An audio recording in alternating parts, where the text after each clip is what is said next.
The courtroom fell silent as 62-year-old David Langston stood tall, his calloused fingers resting on the Purple Heart pinned to his chest. "Remove it or face contempt," Judge Mason Baird snapped. David didn't flinch. He looked the judge in the eye and said, "I bled for this medal long before you ever wore that robe." Before we continue this powerful story of dignity and quiet resistance, tell us in the comments, where are you watching from? And has anyone in your family served in the military? If you believe standing your ground matters, especially when the system tries to silence you, hit that subscribe button and like this video.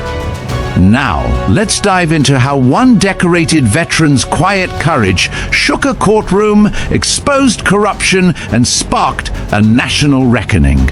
This is the story of David Langston, and the day he refused to be erased.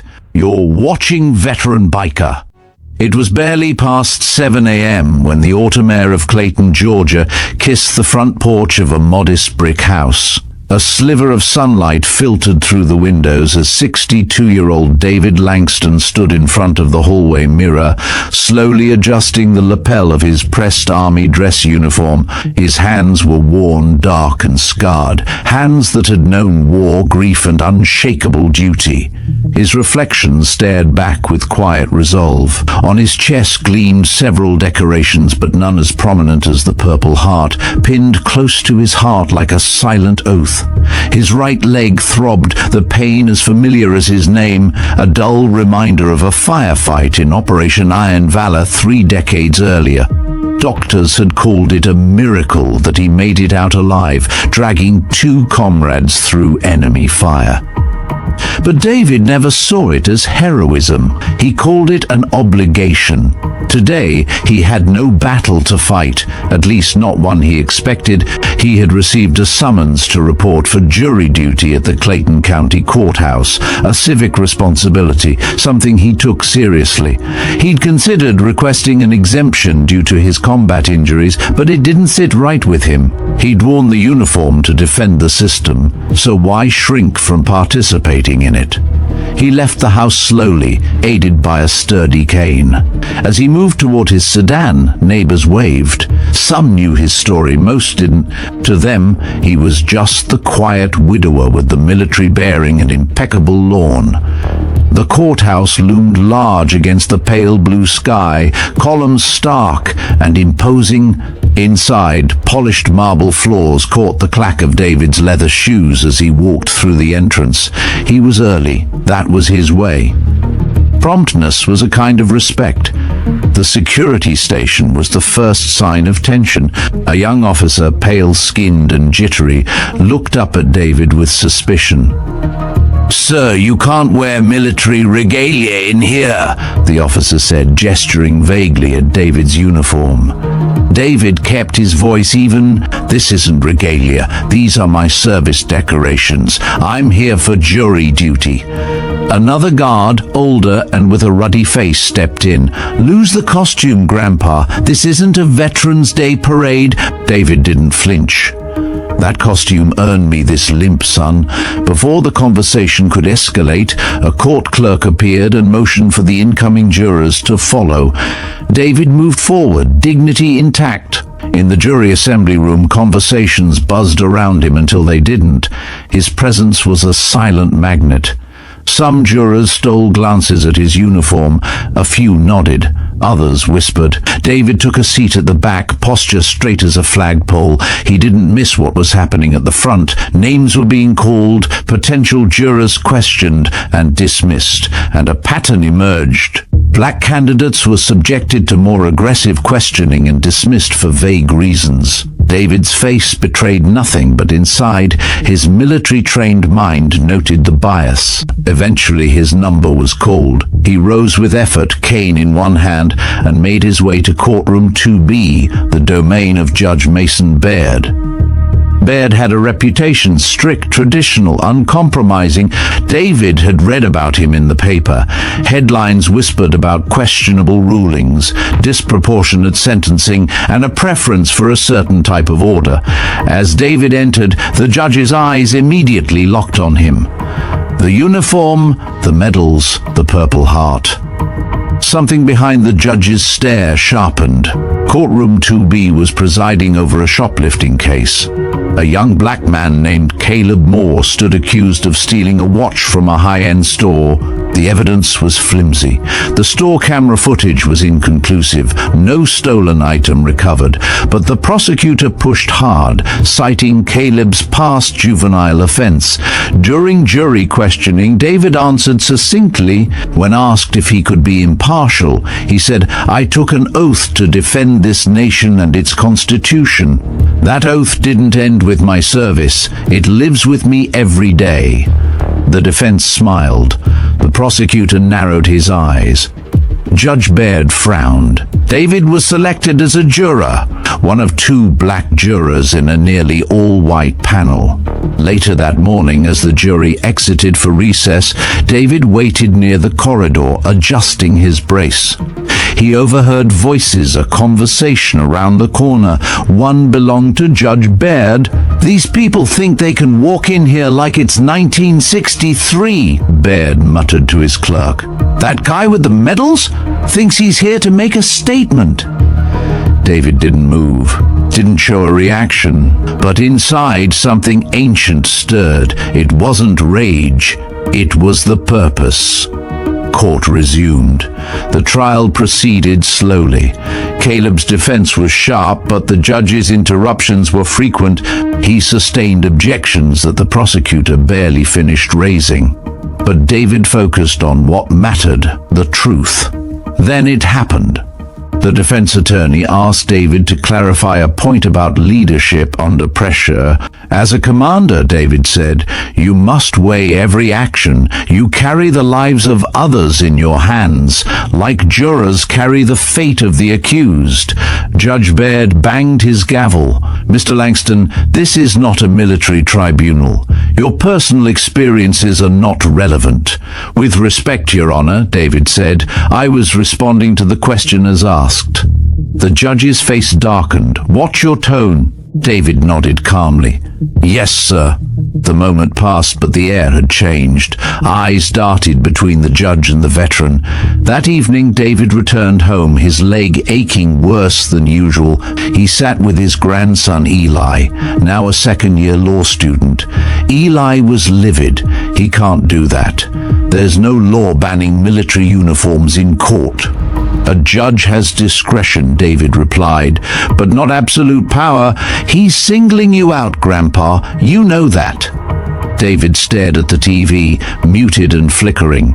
"I know." That night he visited his late wife's grave, placed a small stone on the headstone the way she used to ask.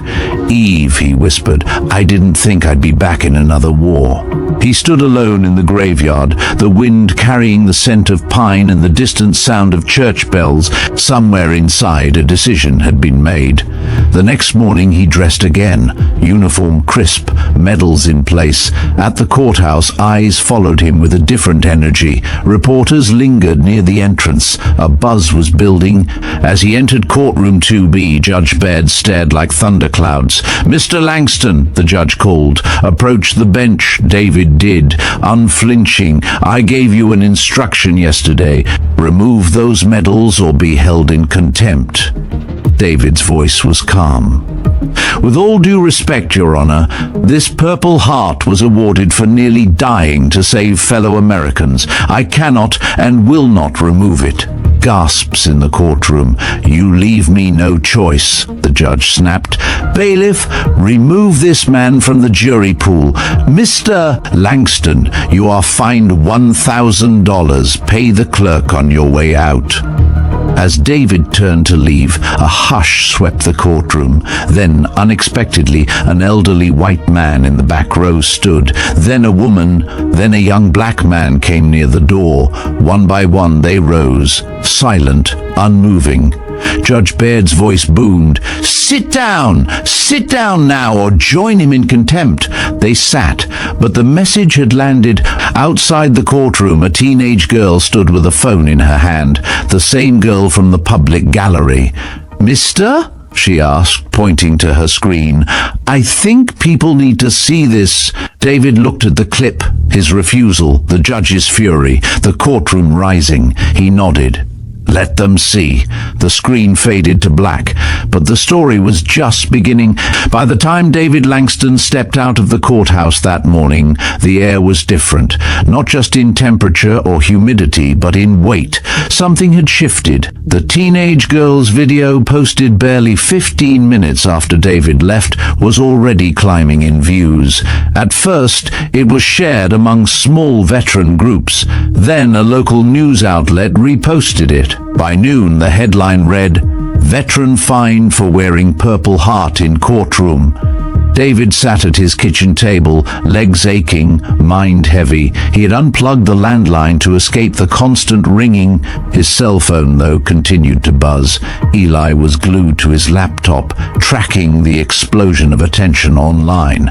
Look at this, Eli said, turning the screen toward him. Vet groups from 5 states are posting in support. Some are even planning to wear their medals to court in protest. David gave a tired smile. I didn't ask anyone to fight this battle. No, Eli said, eyes gleaming, but they saw you stand your ground. That speaks louder than any speech. Meanwhile, Judge Mason Baird sat in his private chambers at the courthouse, fuming. His clerk, Marjorie, scrolled through her phone nervously. Sir, the clip's gone viral. There are press inquiries. One outlet wants to confirm your statement that the medal was a distraction. It is a distraction, Baird snapped. That courtroom is not a parade ground. Marjorie hesitated. Should we issue a statement? Baird gritted his teeth. No. This dies down in a day. These social media storms always do. But it didn't. Not this time. That afternoon, Rachel Shin, a young investigative reporter at the Clayton Herald, received a tip. A janitor at the courthouse, who preferred to remain unnamed, told her there had been a situation involving a black veteran and Judge Baird. Rachel smelled a story.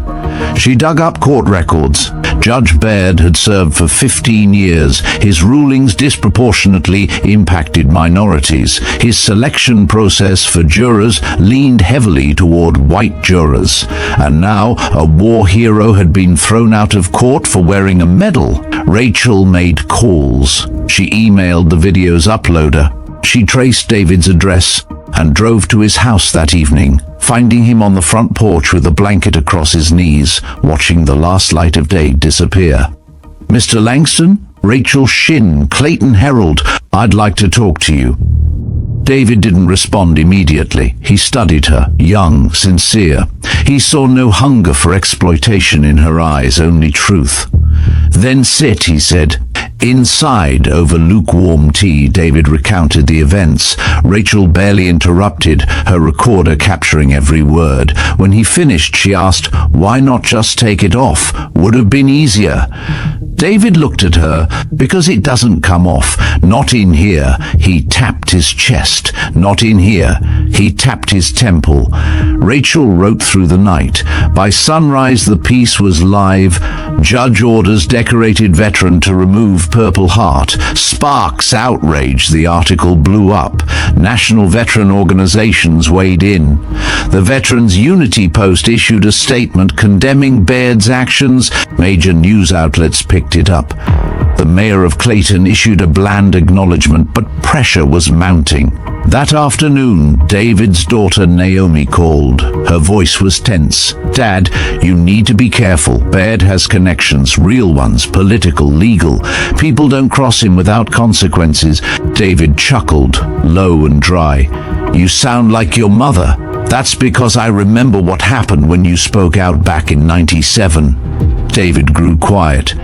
Naomi added, just promise me you won't let this swallow you. It already has, David said, staring out the window. That night, David couldn't sleep. So he did what he always did when the walls closed in. He wrote. He pulled out a yellowed notebook and began to put thoughts to paper. To serve doesn't mean to surrender. Not in uniform, not out of it. If this system cannot respect what was earned with blood, it cannot call itself just. He didn't write for anyone else. He wrote to remember why he stood, but Eli had other plans. Without David's knowledge, Eli sent Rachel an excerpt from the notebook. The next day, she published it as a sidebar titled The Veterans Journal. Veterans across the country shared the article. Many started posting photos of themselves in uniform, wearing medals, with the hashtag #MedalsMatter. At the same time, Alicia Porter, a civil rights attorney known for dismantling judicial overreach, was scrolling through her morning briefings in Atlanta. Rachel's article caught her attention. She read it twice, then picked up the phone. "Mr. Langston," she said when David answered, "my name is Alicia Porter. I believe you're the man who's about to change Georgia's legal landscape." "I'm just a man who didn't bow," David replied. "That's exactly the kind of man the system fears," she said, "and I'd like to represent you, pro bono." David hesitated. "I'm not trying to sue." "You may not be," Alicia said, "but that judge might, and you'll need protection." By the week's end, Judge Baird finally responded. In a formal court filing, he doubled David's fine to $2,000 and added a veiled threat. Further defiance may result in detention. The courtroom had become a battlefield. Veteran groups announced a peaceful gathering at the Clayton courthouse. Hundreds of former service members planned to show up in uniform, medals proudly displayed. David received letters from soldiers, sailors, Marines, people he'd never met.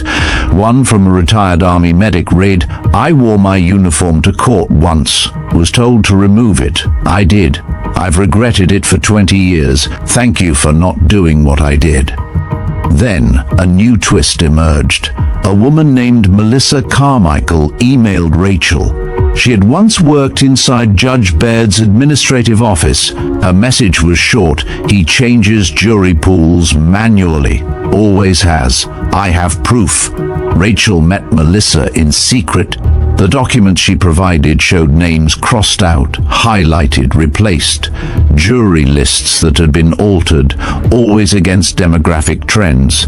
Rachel knew this was bigger than David's case. This was systemic manipulation. Meanwhile, David's VA pension was suddenly delayed. The official explanation was administrative backlog. Naomi's community funding proposal was rejected without reason. Eli's law school notified him that his scholarship was under review due to academic conduct inquiries. The machine was moving. David sat alone one evening, watching shadows crawl across the living room walls. He wasn't afraid for himself, but for his family, for the message this sent. He took out the notebook again. "They want me to feel small, to regret standing tall, but I've already seen death. There's no fear left in me, not for men in robes, not for systems of silence." As the courthouse rally drew closer, Alicia met with David in person. "You understand," she said carefully, "this is no longer about just you. It's about every veteran, every juror, every citizen expected to shrink themselves to fit a broken mold." David nodded, then let it break. The day of the rally arrived. The street outside the courthouse was filled with over 300 veterans. Some stood with canes, others in wheelchairs, young and old, white, black, Latino, Asian, all wearing medals, all silent. Rachel was there documenting every moment. Eli and Naomi stood beside David at noon. David stepped forward. He didn't take the microphone. He simply unbuttoned his jacket, revealing the Purple Heart beneath. Then he saluted the flag above the courthouse. The crowd saluted with him. Inside, Judge Baird watched from his office window. His face is unreadable. He dialed his phone. "We need to escalate. Now!" David Langston had refused to bend, and the system was beginning to break. The rally was over, but its tremors rippled far beyond Clayton County. National broadcasts replayed the silent salute. Social media transformed David Langston from a local veteran into a symbol of dignity under fire. Interview requests poured in. The story made it to national morning shows, evening panels, and even satirical late-night programs that, despite the humor, took sharp aim at judicial overreach. But none of this changed Judge Mason Baird. If anything, it made him more resolute. Inside the courthouse, Baird doubled down on courtroom protocols. He issued new rules barring unauthorized symbolic attire, which many interpreted as a direct attack on the veterans who attended the rally. He refused to hear appeals related to David's fine, citing judicial independence. But the tide of scrutiny was rising. Legal watchdog groups filed formal complaints. A state disciplinary board quietly opened an investigation. Rachel Shinn's expose about jury tampering had made its way to the Atlanta district office. And Alicia Porter? She was preparing for war. One afternoon, Alicia and David met in a small cafe tucked away from the courthouse's shadow.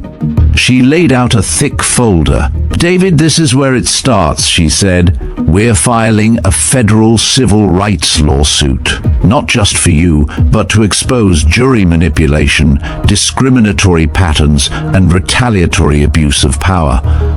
David studied the folder.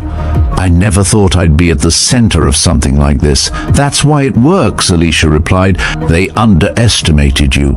And now the whole country is watching." David opened the folder slowly. Inside were affidavits from other jurors, depositions from court staff, and a detailed timeline of Baird's history of suppressing certain voices. Alicia added, "This isn't just about medals or uniforms anymore. It's about equal protection, about judicial ethics, about showing the nation what happens when silence becomes complicity." Meanwhile, Judge Baird's allies began to circle the wagons. A shadowy legal defense fund emerged in his name. Conservative pundits accused David of playing the victim card. One former prosecutor publicly stated, "There's nothing illegal about enforcing decorum in a courtroom. This is just political theater." But for every voice that tried to dismiss him, 10 more rose in support. Eli, energized by the momentum, returned to law school and started a campus group, Veterans for Judicial Accountability. Within a week, it had branches in 7 states. Naomi leveraged her non-profit connections to fundraise for legal fees and veteran advocacy campaigns. Within days, $150,000 had been raised through a grassroots campaign under the name Stand Tall with Langston. Meanwhile, Melissa Carmichael, the whistleblower who provided Rachel with the damning jury list evidence, was subpoenaed for an internal review. Fearing retaliation, she went public. In an exclusive interview on national television, she sat beside Rachel and said, "Judge Baird altered jury pools to suppress minority voices. I saw it, I documented it, and I can't stay quiet anymore." The fallout was swift. A coalition of civil rights lawyers filed a motion demanding that Judge Baird be suspended pending investigation. The Georgia Judicial Review Board convened an emergency meeting. Still, the man at the center of it all stayed calm. David spent his mornings walking the old trail behind his home. He greeted the mailman, who now saluted him with a grin. He spoke at a local high school, sharing stories of service and sacrifice. He even visited a retirement home, where elderly veterans clapped and wept as he entered the hall. He remained grounded, but the fire had not gone out. One morning, Alicia called, "You need to come to Atlanta, now." When they arrived at the federal courthouse, Alicia handed him a suit and tie. "What's this?" David asked. "You're about to testify in front of a Senate subcommittee on judicial fairness. They want to hear from you, not your lawyer. You." David hesitated. "I'm not a politician. You're better than that," she said. "You're honest. That's what they need to see." He stood before the panel 2 days later. Senators from both parties sat across a long mahogany table. Cameras lined the back wall. David sat, spine straight, voice steady. "When I joined the army, I was told that service to this nation was the highest calling, that honor, sacrifice, and justice were values worth fighting for. But today, we're not fighting on foreign soil. We're fighting in our own courtrooms for the right to be seen, to be heard, to be treated with dignity." The room was silent. He continued, "I didn't ask for attention. I didn't ask for a spotlight. I simply refused to hide the part of me that nearly died in service to this country, and for that I was punished. That should trouble every American." His words rippled across the nation. News outlets ran clips on a loop. Editorials declared David a moral compass. The hashtag Langston hearing trended for 3 days. Even those who initially dismissed the incident began to reconsider. Meanwhile, inside Baird's chambers, the walls were closing in. A sealed indictment had been drafted by a special prosecutor appointed by the state attorney general. Rachel received a tip that Judge Baird had been named in a dozen civil complaints, ranging from judicial bias to procedural misconduct. The judge knew the tide was turning. In a desperate move, he went on record with a rare televised interview. Sitting stiffly, he tried to explain his actions as protecting courtroom decorum and maintaining neutrality. But the interviewer wasn't having it. Wasn't neutrality compromised when you called a veteran's uniform a costume, when you threatened him with jail for displaying a medal awarded by Congress? Baird squirmed. I may have used poor judgment. The damage was done. 2 days later, the Judicial Review Board recommended immediate suspension pending a full hearing. The governor of Georgia issued a statement supporting the decision. And David, he received an envelope from the board. Inside, a letter of apology, a voided fine, and an official recognition of his actions as a defense of civic dignity. David didn't smile, he didn't cheer. He folded the letter and placed it in his notebook. That night, he returned to the grave of his wife, Eve. "I didn't mean to start a movement," he said softly, "but maybe we needed one." The wind was calm, the stars were out, and the system? It was no longer untouchable. The battle was far from over, but for the first time, it wasn't being fought in silence. The sun had barely risen when Alicia Porter walked briskly into her Atlanta office, a fresh suit jacket draped over her arm, eyes sharp, phone pressed to her ear. On the other end of the call was Rachel Shin. "It's happening," Rachel said. "I got confirmation. State prosecutors are preparing to unseal the indictment against Baird. We have less than 48 hours. Alicia's voice dropped to a firm whisper. "Then we move. Today. I want press coverage lined up. David needs to be ready for every camera and every mic." Meanwhile, David Langston sat in his modest kitchen, spooning sugar into his coffee with steady hands. He'd learned to control his nerves long ago, but the weight of the past few weeks had left his shoulders aching. Across the table, Naomi read the headlines aloud. "Veteran silence breaks a system. Langston's Purple Heart protest sparks nationwide policy review.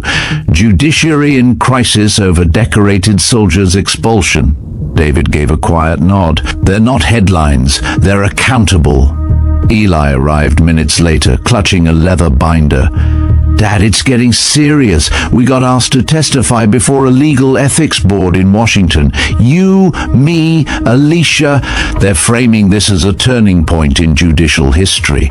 David looked from Eli to Naomi. "We're not just fighting one judge anymore, are we?" Naomi shook her head. "No, you've become the symbol of a fight they thought no one would ever start." Back in Clayton, the courthouse that once felt like a place of quiet power now felt exposed, fragile. Reporters camped outside. Armed guards patrolled the entrances. A bronze plaque bearing Judge Baird's name had mysteriously disappeared overnight. Inside the judge's chambers, Baird paced like a caged wolf. His lawyer, a wiry man named Gil Dresden, spoke in tight phrases. "If you resign now, we might be able to salvage your pension. But if you dig in, this gets uglier. They've subpoenaed your correspondence, your clerk's testimonies, even your selection logs." Baird barked back, "I won't step down over one medal and one man." Gil sighed. "This is no longer about that. You manipulated juries, you retaliated, and now they've got eyes on your finances too. If there's even a whiff of misconduct..." Baird slammed his hand against the desk. "Let them come. I built this courthouse. I made order out of chaos. And now I'm being crucified by a veteran who thinks a ribbon gives him the right to mock my court." At that moment, Gil understood something he hadn't before. Mason Baird wasn't afraid of justice. He was afraid of losing control. Back in Atlanta, Alicia, David, and Eli sat before the state legal ethics panel. The room was hushed, tense. A panel of 5 listened carefully as Alicia opened with a summary of events. Then David spoke, calm and unshaking. "When a citizen walks into a courtroom, they expect fairness, but I was met with contempt not for who I am, but for the scars I wear on my chest. I didn't ask for special treatment. I asked for basic respect." Panelists nodded. One leaned forward. "Mr. Langston, do you believe this was personal bias or institutional rot?" David responded without hesitation. "Both." One man acted, but the silence of those around him allowed it. And it's that silence we must break. The next morning, the indictment against Judge Baird was made public. Charges included jury tampering, judicial misconduct, racial bias, and abuse of power. Rachel's expose had triggered a multi-agency investigation, and Melissa Carmichael's testimony had provided the final nail. Baird's supporters attempted damage control. Anonymous op-eds blamed cancel culture. Online forums called David a pawn, but none of it mattered anymore. The truth was out. Veterans across the country organized their own protests. Rallies were held at courthouses from Texas to Maine. Medal-wearing former soldiers carried banners that read, "Justice wears a uniform too," and Langston stood so we could speak. David was invited to speak at a national summit on judicial reform in Chicago. There, surrounded by activists, lawyers, and students, he said, "If a courtroom cannot honor sacrifice, it cannot claim legitimacy. We don't wear these medals for vanity. We wear them because they were earned through pain. To ask us to remove them is to ask us to erase the truth." In Washington, senators began drafting legislation nicknamed the Langston Bill, a federal protection against discrimination based on military attire or decoration in judicial settings. Rachel covered it all.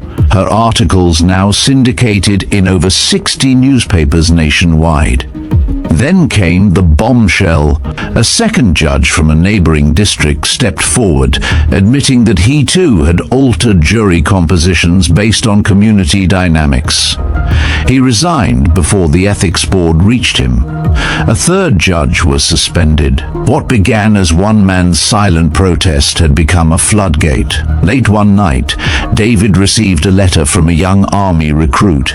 It read, "Sir, I never met you, but I saw what you did. I used to think our sacrifices ended when the battlefield did.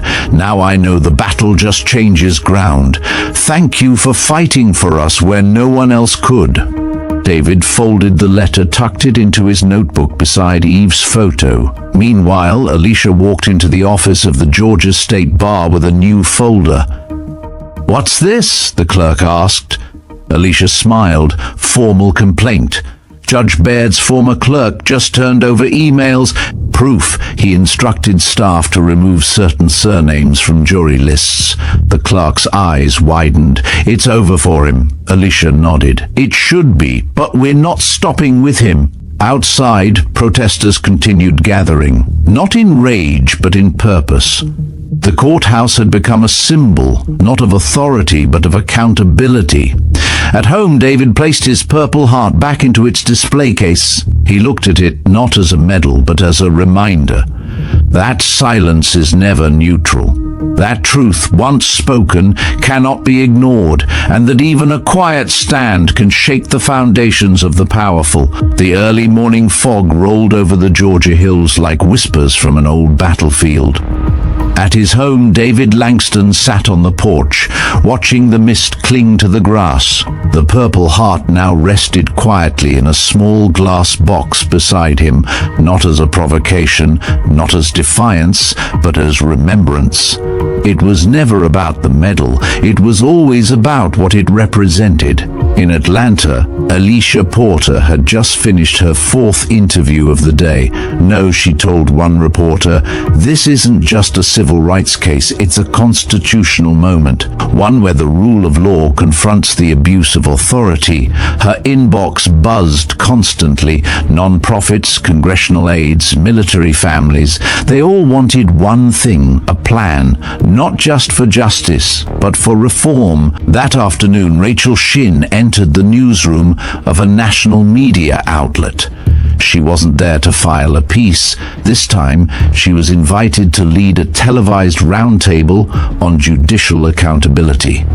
Cameras, lights, studio makeup, and across from her, a former federal judge. "You're saying the judiciary has become political?" he challenged. Rachel didn't blink. "No, I'm saying it always was. We're just now brave enough to talk about it." Meanwhile, inside the Office of Special Investigations, new evidence was surfacing.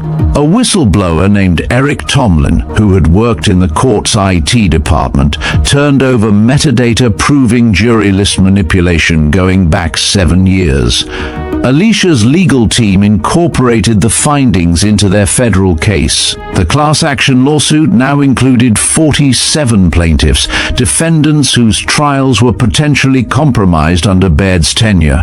For Judge Mason Baird, the walls were caving in his suburban estate just outside Macon.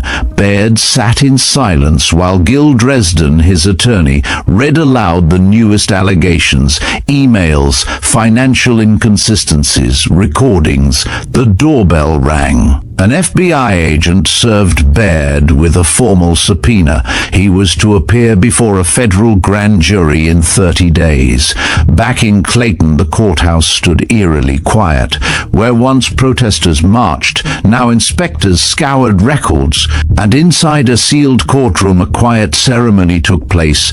David Langston was honored by the state's Veteran Affairs Board for moral valor in civic defense. No cameras, just handshakes, a flag folded with care, and a standing ovation from men and women in uniform. That night, Naomi hosted a community dinner at a local school gym. Veterans and students gathered over potluck dishes. David spoke not as a hero, but as a neighbor. "They say justice is blind," he said, "but too often it's just looking the other way. We can't fix every wrong, but we can make sure they aren't repeated." The applause wasn't thunderous, it was quiet, respectful, reverent. In Washington, the Langston bill advanced through the committee. Language was added to require yearly audits of jury selection software and mandatory training for judges on unconscious bias. Opposition was fierce but waning. Alicia traveled to D.C. to consult with senators. In one closed-door meeting, a veteran-turned-lawmaker clasped her hands. "Tell David it mattered." Then came the shockwave. Late one Friday, Rachel received a leak from an anonymous source, recordings of Baird referring to jurors as too urban, too emotional, unreliable.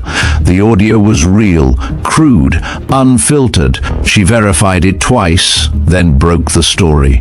It aired on primetime television. Public backlash was immediate. Petitions circulated. The Georgia Bar Association convened an emergency hearing. Protesters protesters returned, this time with candles and silence, lining the courthouse steps in quiet condemnation. Baird resigned the next morning. His statement was read by his lawyer. Effective immediately, Judge Mason Baird withdraws from his duties, citing personal health and undue political pressure. No apology, no acknowledgement, but the system moved forward. The court formally vacated several verdicts issued under Baird's manipulation. Dozens of new trials were scheduled. A federal review of judicial appointments across the Southeast began. And David? He got a letter from the president, handwritten. Your courage reminded us what justice should feel like, not rigid, not cold, but human. By autumn, David's name was being floated for a civilian honor. He declined. Instead, he spent his days working with Eli on launching a non-profit, the Quiet Stand Initiative. Its mission, support veterans who face systemic injustice. Rachel received a journalism award. Melissa Carmichael was hired by a Civil Liberties Foundation. Alicia's law firm expanded to take on judicial ethics cases nationwide. And in classrooms across the country, students debated, can one voice truly shake the system? David Langston never gave them the answer. He simply lived it. One evening, while walking through the local park, he passed a statue being sculpted, an abstract figure saluting with one hand, holding a courtroom gavel in the other. The plaque read, "In honor of those who stand when silence is safer." A child pointed at it and asked his father, "Is that David?" The man looked over at the old veteran walking away. "It is," he whispered, and he still is.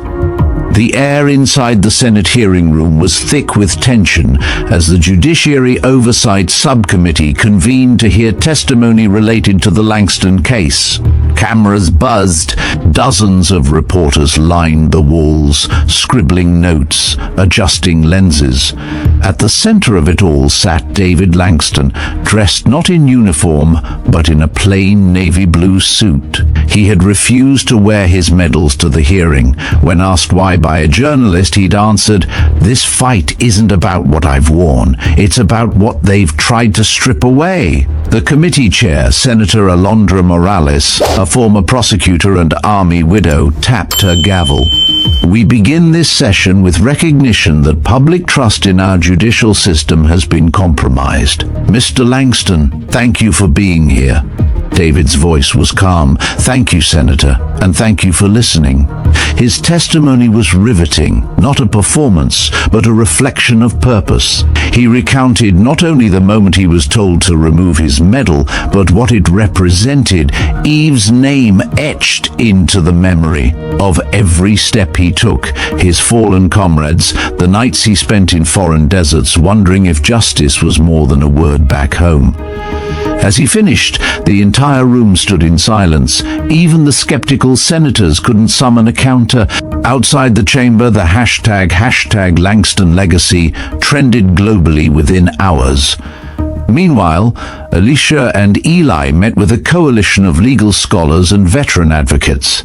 The momentum of the Langston bill was growing. Law students volunteered to staff helplines for military members navigating legal systems. Cities began auditing their courts. Retired judges started coming forward with confessions, not just about jury tampering, but subtle biases long left unspoken. Rachel Shin traveled to Montgomery, Alabama, to interview one such retired judge. "We knew what we were doing," the man admitted, looking down. "We called it maintaining balance. But what we meant was maintaining control." His confession became part of Rachel's documentary, Shadows of the Bench, which would later be nominated for an Emmy. But not everyone was celebrating. In a quiet corner of Georgia, a local law firm that had thrived under Judge Baird's ruling scrambled to protect its legacy. Boxes of documents were shredded. Campaign donors panicked. Alicia's firm received threats, cryptic messages, veiled warnings. David's mailbox was smashed one morning. He fixed it himself without a word, but Naomi noticed the way he double-checked the locks that night. Eli was more direct. He filed a motion requesting federal protection for whistleblowers and key witnesses in the Langston case. A week later, Congress approved emergency funds for the initiative. What started as a symbolic stand has now triggered policy. One afternoon, Naomi received a call from the Department of Veterans Affairs. They wanted her and David to help lead a new mentorship program for veterans returning from deployment. David hesitated. "I'm not a mentor," he said. Naomi replied, "You never tried to be. That's what makes you one." The same week, a new plaintiff joined the class action suit. Miguel Salazar, a Marine court-martialed under suspicious circumstances. With Alicia's help, they uncovered that his jury selection was also influenced by Judge Baird's former associate.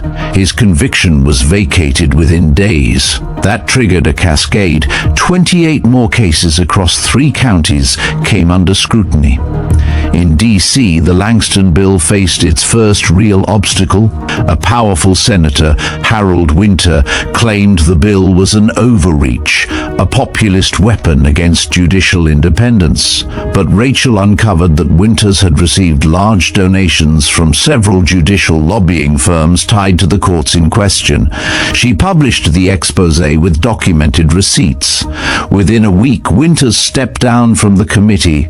David, watching the headlines, said quietly to Eli, "We're not just cleaning up a courtroom, we're digging out rot from the floorboards." Later that month, David was invited to a private meeting at the White House. The president greeted him in the West Wing, not with fanfare, but with honesty. "You reminded us," the president said, "that patriotism isn't loud, it's quiet, it's stubborn, it shows up when we think no one's looking."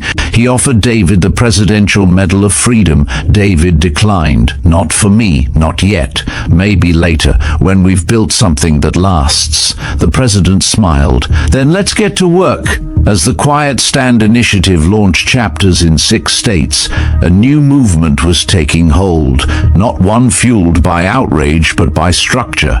Veterans, civilians, lawyers, students. They weren't just demanding justice, they were learning how to build it.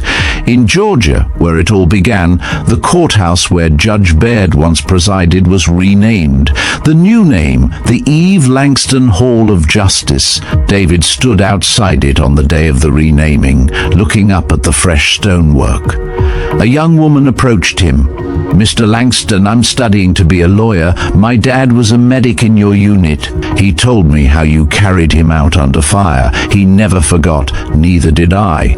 David didn't know what to say. "You carried him then," she said. "Now you're carrying all of us."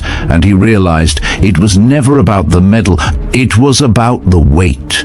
And he had chosen to carry it anyway. The hum of construction equipment echoed through the newly minted headquarters of the Quiet Stand initiative. What had started as a community effort was now a national non-profit. 6 offices, 30 staff members, hundreds of volunteers. David Langston stood by the window of the Atlanta office, arms crossed, watching as the last scaffolding came down. Behind him, Eli adjusted a projector. "Media's here in 20, he said. David nodded, but his mind was elsewhere. He had received a letter that morning. No return address, but it carried an old army seal. Inside was a single photograph, a courtroom in Afghanistan, and a scribbled note, "Remember when justice didn't need translation?" David hadn't thought of that day in years. Across town, Alicia Porter stood in front of a packed press conference. She was announcing the Langston Legal Clinics, offering free legal services to veterans and wrongly convicted citizens. "This isn't just about law," she said, her voice steady. "It's about dignity, about accountability, and about time." The impact was spreading. In Colorado, a judge resigned after being linked to biased sentencing patterns exposed by Rachel's documentary.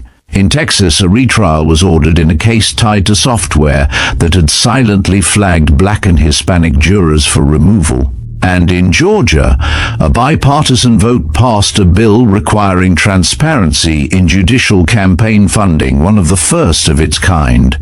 But the real battle had shifted to the public. Talk shows debated David's influence. Was he a hero or a threat to judicial independence? One prominent commentator called the Quiet Stand Initiative a slow-burning revolution dressed in patriotism. David, when asked, simply said, "We're not tearing down the house, we're turning the lights on." One night, Naomi entered the study holding a worn shoebox. "Found this in the attic," she said. Inside were letters, dozens, written to David by fellow soldiers over the years.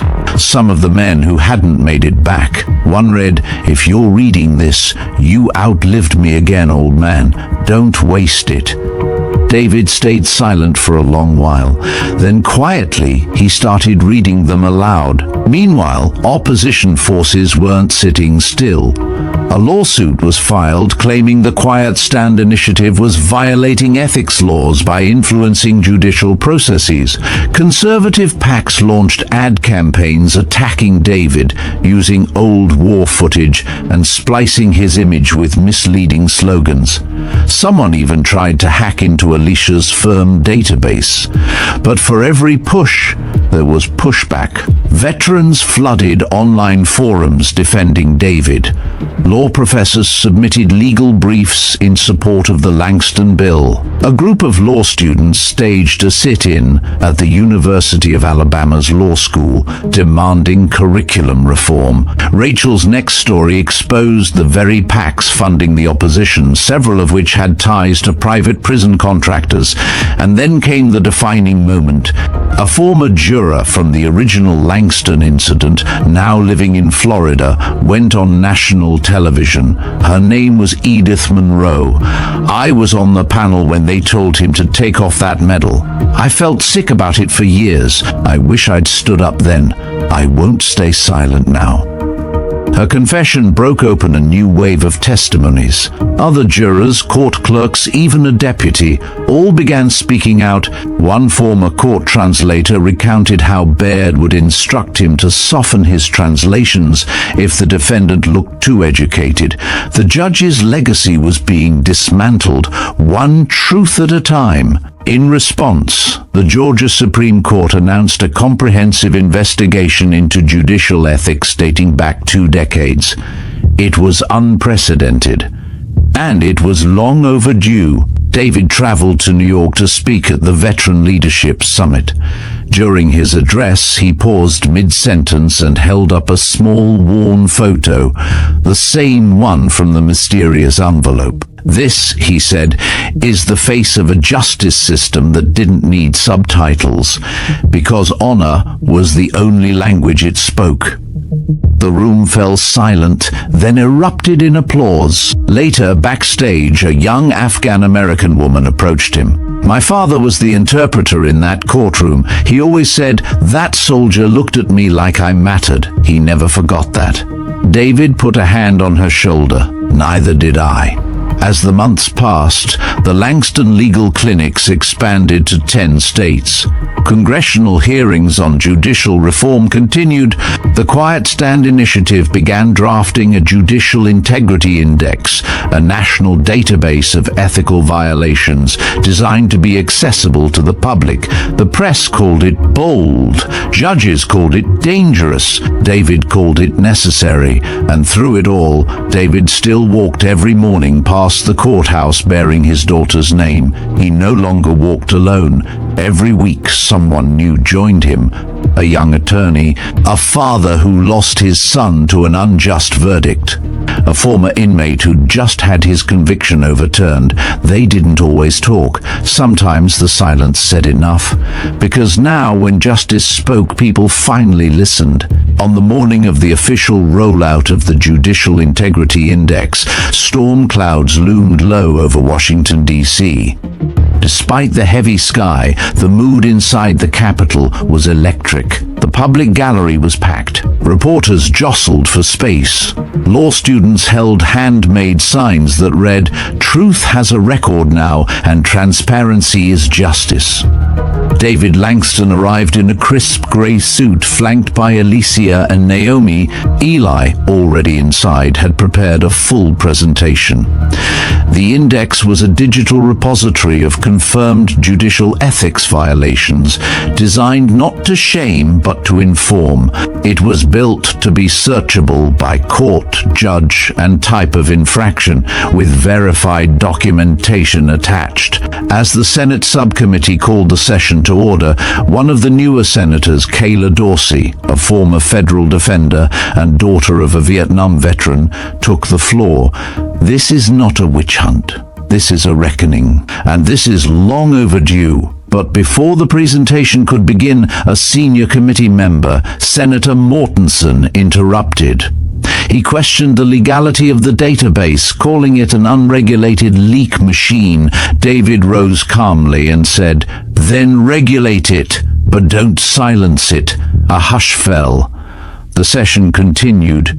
Hours later, after meticulous explanations and testimonies from impacted individuals, including a woman who lost custody of her children, due to a judge later found to have undisclosed ties to a private adoption agency, the vote came down. The Senate approved funding for the Judicial Integrity Index's permanent maintenance and public education rollout. Across America, headlines rang, "Justice Gets a Spotlight."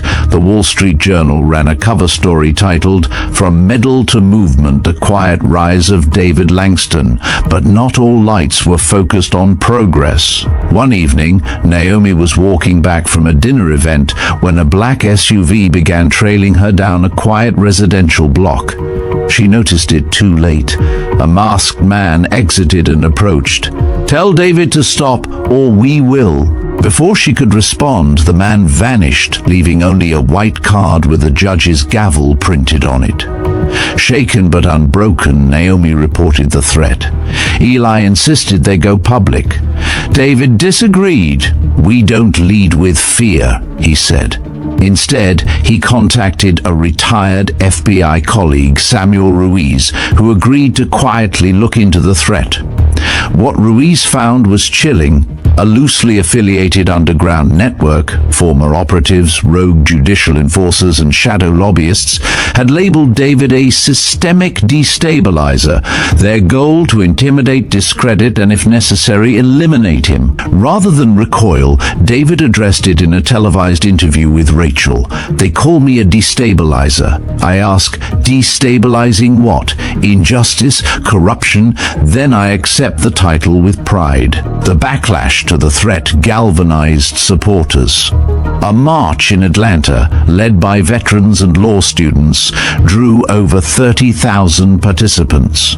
Naomi spoke from the steps of the Eve Langston Hall of Justice. "If they fear our light, it's because they've lived too long in shadows." At the same time, Alicia uncovered financial records that linked several anonymous PACs opposing the Judicial Integrity Index to a now defunct law firm, Hewitt and Crane, the same firm whose shredded files had first tipped off the investigation into Judge Baird. This revelation was enough to open a federal inquiry. Then the unexpected happened. Judge Clarence Wyatt, a federal appellate judge known for his hardline conservatism and previous alliance with Baird, contacted Alicia. He wanted to take it off the record. In a quiet meeting room at the Quiet Stand Initiative, Wyatt, his hands shaking, confessed, "We were told years ago to lean a certain way. Baird was just the loudest. There are files, sealed records, rulings never made public. I kept copies, not to use, just in case.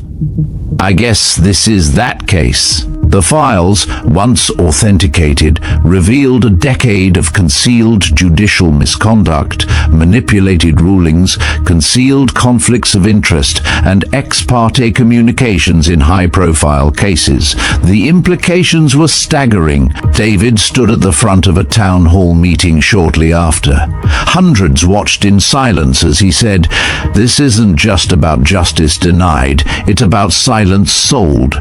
We can't buy it back, but we can stop paying for it." That night, the Department of Justice announced a full federal audit of appellate court decisions over the last 20 years. In the days that followed, the energy shifted again. More judges resigned. Law schools began reforming their ethics curricula. The Quiet Stand Initiative's podcast, hosted by Naomi and Eli, skyrocketed in popularity, bringing stories of resilience and reform into living rooms across the country. David, walking alone one morning, found himself at a neighborhood basketball court. A group of teenagers stopped their game. One of them, a lanky boy with a crooked smile, approached him. "You're that dude from the hearing, right? The vet?" David nodded. The boy offered a fist bump. "My brother got out of prison because of y'all. He says you changed everything." David looked at the cracked concrete underfoot, then back at the kid. "I didn't change everything, just made it harder to ignore." And as the sun broke through the clouds, casting light on a court once forgotten by the city, David realized this wasn't about a fight. It was about a shift, one that had already begun. The ripple effects of the federal audit began showing almost immediately. In Arizona, 2 high-profile appeals were reopened. In Florida, an entire judicial district was placed under review. David Langston, now considered one of the most influential civilian reformers in American legal history, found his every step followed by both allies and adversaries. On a foggy morning in Boston, David walked quietly through the grounds of the newly inaugurated Veterans Justice Academy. The facility, once an abandoned courthouse, now trains former military personnel in legal advocacy. He watched as a group of young veterans, men and women in plain clothes but with a posture unmistakably military, debated a mock case in the old jury box. Naomi approached with a tablet. "You need to see this," she said. A breaking news alert. Judge Mortensen, the same senator who had opposed the Judicial Integrity Index, was implicated in a pay-for-rulings scandal. Alicia had just received a subpoena requesting David's testimony in a congressional ethics hearing. "Let it come," David said. "We said we'd see this through." Later that day, David entered the packed hearing room with Alicia by his side. The mood was tense. Cameras lined the walls. Members of Congress whispered behind folders. Mortensen sat silently, flanked by attorneys. When David was sworn in, a murmur moved through the room. His testimony was deliberate, unemotional. The issue isn't one man's guilt. It's the culture of silence that let him thrive. Alicia followed, presenting corroborating evidence from court archives, anonymous tip-offs, and sealed emails subpoenaed from Mortensen's office. It painted a damning picture of influence peddling, with ties stretching back decades. Within 24 hours, Mortensen resigned. That night, David received a message. No signature. Just, "It's not over. You don't get to retire this time." He didn't show it to Naomi. Instead, he met with Eli and Alicia and proposed a plan. One final initiative. "We can't just expose the rot," he said. "We need to build something to outlast us." They called it the Foundation for Transparent Justice. Its mission to fund scholarships, training, and legal clinics that promote ethical judicial practices. More than that, it would be a permanent watchdog, independent, public-facing, and powered by data. Momentum surged. Tech companies donated analytics tools. Law schools pledged curriculum time. Rachel's coverage brought national attention again, with the headline, "The Medal That Became a Mirror." But as the foundation gained traction, the threats resumed. Naomi's car tires were slashed. Eli received anonymous envelopes with old combat photos, ones that had never been made public. Alicia found her office broken into, though nothing was stolen. David finally called a private meeting. They think fear will end this, but we've stared down worse in darker places. What they don't understand, what they've never understood, is that veterans don't scare easily. In an act of defiance, the foundation hosted its first public summit in the same federal courthouse where Judge Baird had humiliated David all those years ago. The irony wasn't lost on anyone. During his keynote speech, David paused, then reached into his coat pocket and pulled out the medal, the one he had been ordered to remove. "I carry it not because I need a reminder," he said, "but because they do." He pinned it on his lapel. The room erupted. Outside, across cities from Seattle to Miami, people gathered. Projectors lit courthouse walls with the words, "Honor demands accountability." Inside the foundation's offices, Naomi looked out the window. A small crowd of veterans stood silently across the street. No signs, no chants, just presence. It said everything. And David, quiet, resolved, returned to his office. A simple room, nothing ornate. Just a photograph on the wall, the old Afghan courtroom, and beneath it a plaque that read, "In memory of every silence we turned into voice." He sat down and kept going. Months after the summit, the Foundation for Transparent Justice had become more than an idea. It was a movement with structure, funding, and influence. Its regional offices opened in 6 major cities, each led by veteran-turned advocates who had once been silenced by a system they now helped reform. But with visibility came retaliation. In Chicago, a Foundation intern's car was set on fire. In Austin, a server room was hacked and wiped clean. David, Alicia, Naomi, and Eli doubled their security, but they refused to retreat. "If they're attacking us," Naomi said during a morning strategy meeting, "it's because we're winning." David's health had begun to show signs of wear. He'd never fully recovered from a shrapnel wound that had worsened over the years, and the stress was beginning to compound. But he never missed a day, never missed a fight. During one late-night call with Alicia, she asked why he kept pushing himself so hard. "Because silence has an appetite. If you stop feeding it the truth, it devours everything." Meanwhile, Congress began hearings into judicial lobbying networks. The files provided by Judge Wyatt sparked a legal and political firestorm. Several influential figures in the judiciary, law firms, and political action committees were indicted.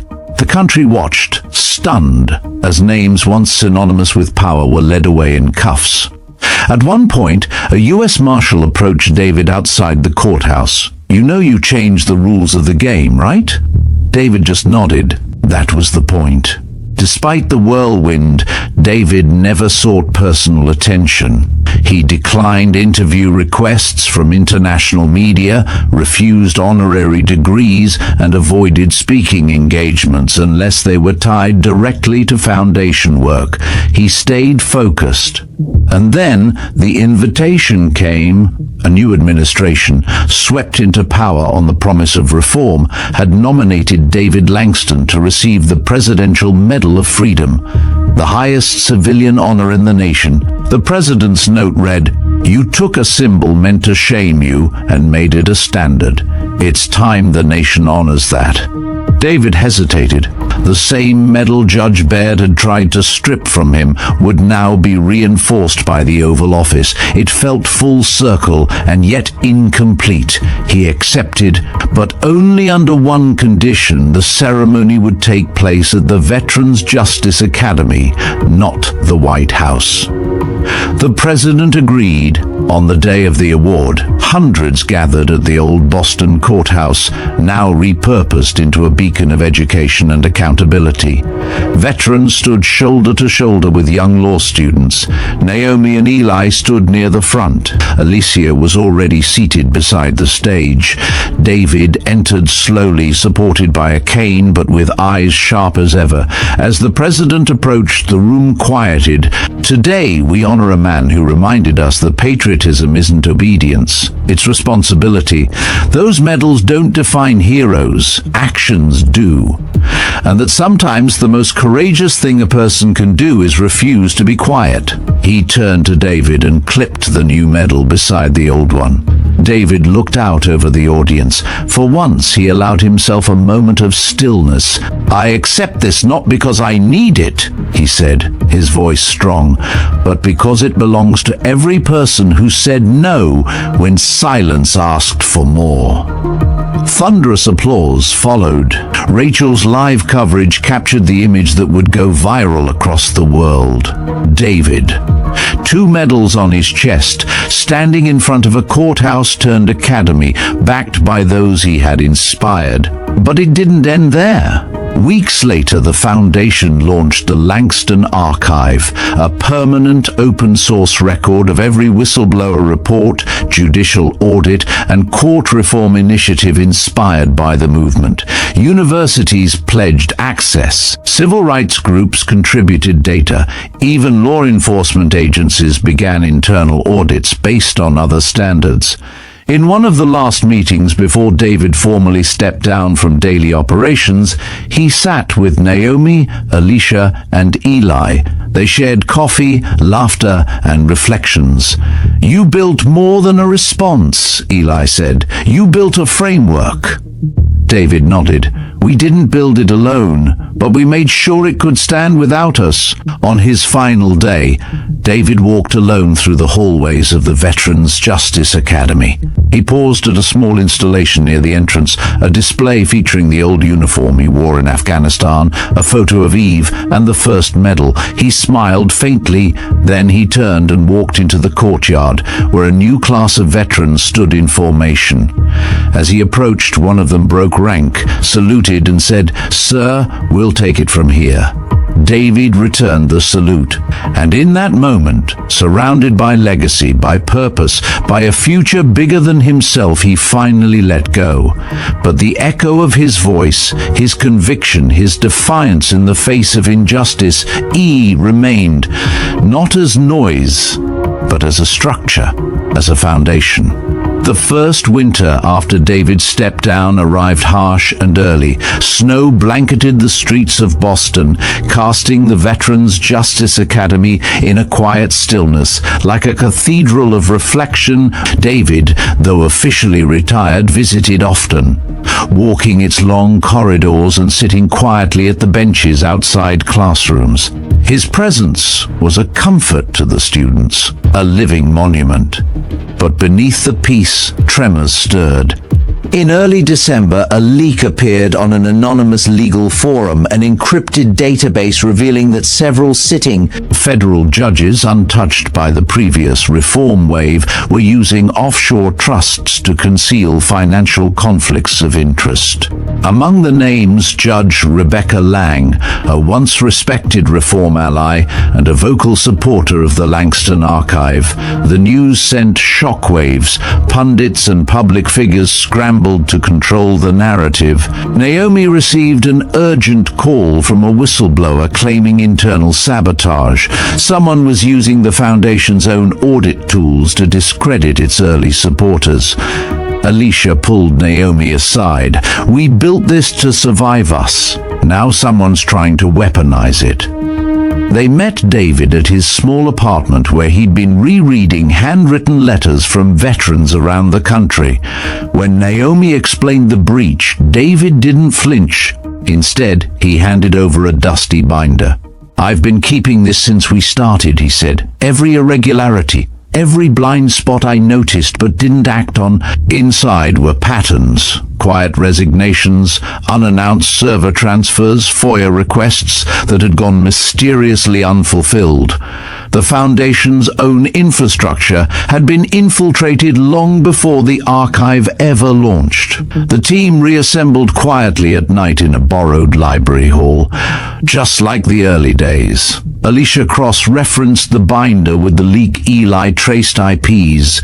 Naomi worked the legal angles. They realized the breach had originated from a former Foundation employee hired during the second wave of expansion. He was now working for a private law analytics FIM with ties to Judge Lang. David sat back in his chair. So they've learned to wear our language, our values, like camouflage, Naomi whispered. They're not fighting us. They're becoming us. Alicia stared at the board. Then we expose the imitation, make clear the difference, show what real accountability looks like. They decided not to go public yet. Instead, they launched a silent audit of the archive itself, checking access logs, restoring deleted records, verifying whistleblower protections. What they found was worse than anticipated. Several sensitive case files had been tampered with, timelines edited, sources misattributed.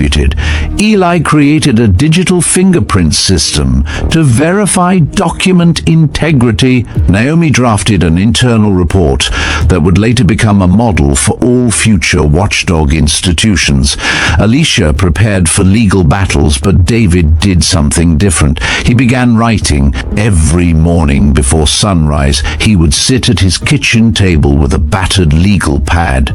Page after page, he chronicled not just events, but values, lessons, the cost of truth, the weight of silence. It wasn't a memoir.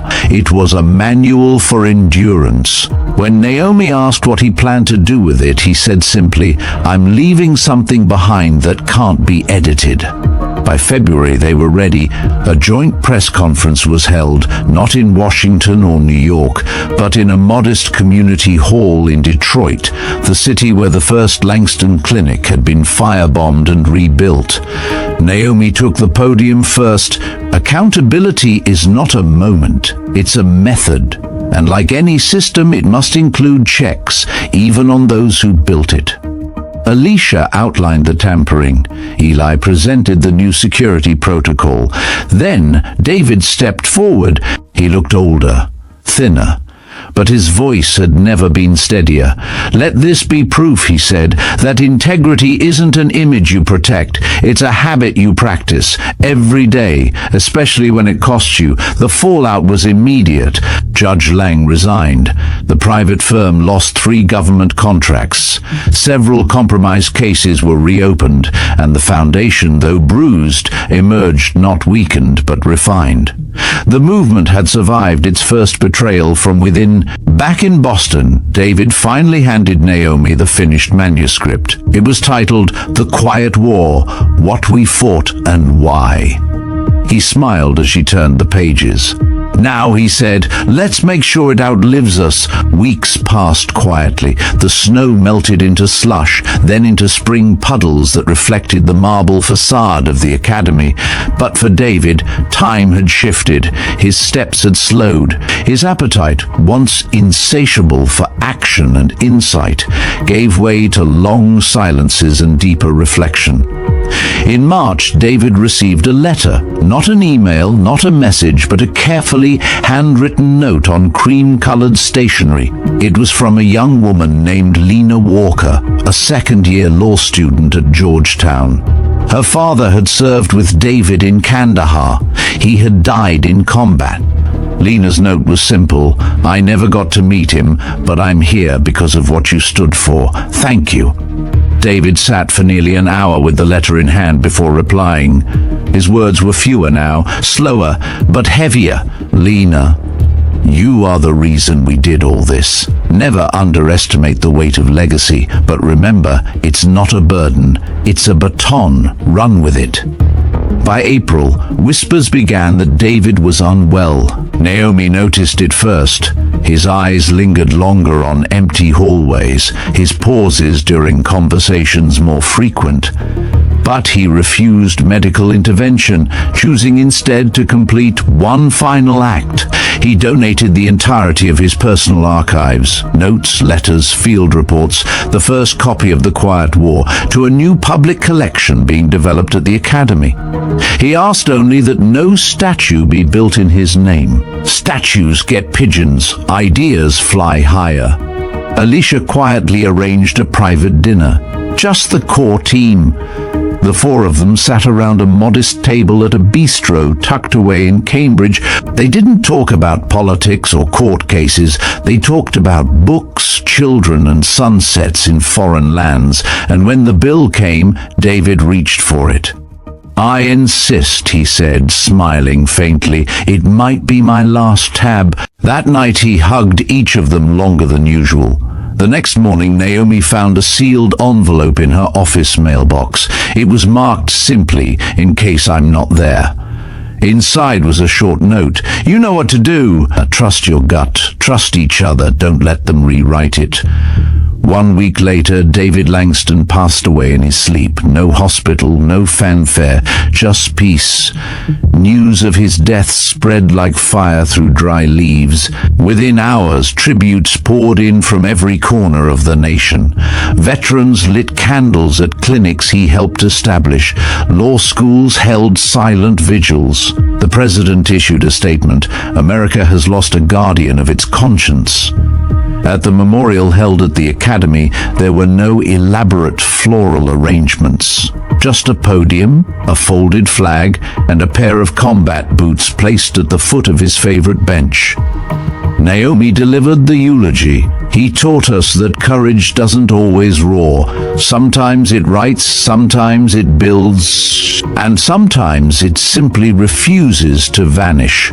After the service, a small girl approached Naomi. She was holding The Quiet War. "My brother said Mr. Langston saved his life. He's going to be a lawyer now." Naomi knelt and smiled. "Then David's still working." In the months that followed, the foundation grew tenfold. Its programs expanded into underserved rural towns, prison reform initiatives, and international judicial collaborations. The Langston Archive became a required citation in thousands of university curricula. In rural Louisiana, a judge dismissed a wrongful conviction after citing data pulled directly from Langston's database. In Detroit, a young black veteran-turned-lawyer founded a mobile legal aid clinic, naming it Langston on Wheels. In South Korea, a legal think tank translated The Quiet War and adopted its philosophies to train human rights lawyers. And every year, on the anniversary of his passing, one law student from each state is invited to read aloud a chapter from The Quiet War in the Academy's courtyard. Rain or shine, no microphones, just voice. The ceremony has become a rite of passage, not just for future lawyers, but for anyone who dares to challenge the silence. Naomi now oversees the event. She often stands at the back, letting the voices rise above her, each one clearer than the last. She sometimes wonders what David would think if he saw it all. The answer, she believes, lies in a line he wrote near the end of his manual. "If the best thing I leave behind is your voice, then I've lived more than enough." And so it was. In the end, David Langston did not become a legend because he sought it. He became one because he walked into rooms no one else dared enter and stood when others knelt, not with anger, but with truth. And now, that truth lives in courtrooms, in lecture halls, in battered legal pads in veterans' hands.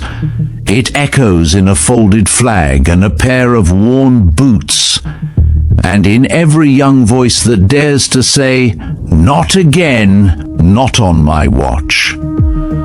The war was quiet, but it was won. As the last words of David Langston's legacy echoed across the courtyard of the academy, we're left with more than just a story. We're left with a calling. What do you stand for when the world isn't watching? What legacy will you leave behind?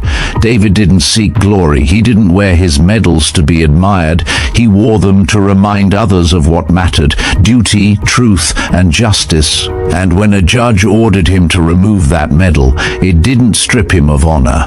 It made the world pause.